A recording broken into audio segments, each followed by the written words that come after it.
Première épître aux Corinthiens, chapitre 8.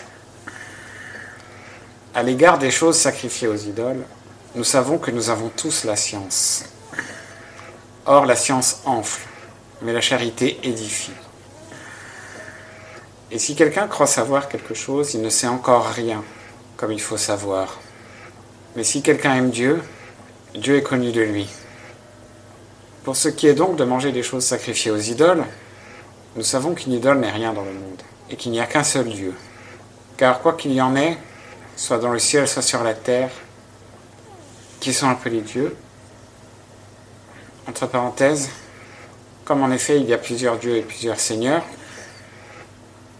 toutefois nous n'avons qu'un seul Dieu, le Père, duquel procède toute chose, et nous sommes pour lui, et un seul Seigneur, Jésus-Christ, par lequel sont toutes choses, et nous sommes par lui. Mais tous n'ont pas cette connaissance, car quelques-uns, dans l'opinion qu'ils ont encore à présent de l'idole, mangent une chose comme sacrifiée à l'idole, et leur conscience étant faible, en est souillée. Or, un aliment ne nous rend pas agréable à Dieu, car si nous mangeons, nous n'avons rien de plus, et si nous ne mangeons pas, nous n'avons rien de moins. Mais prenez garde que cette liberté que vous avez ne soit en scandale aux faibles. Car si quelqu'un te voit, toi qui as la science, assis à table dans le temple des idoles, la conscience de celui qui est faible ne sera-t-elle pas déterminée à manger de ce qui est sacrifié aux idoles?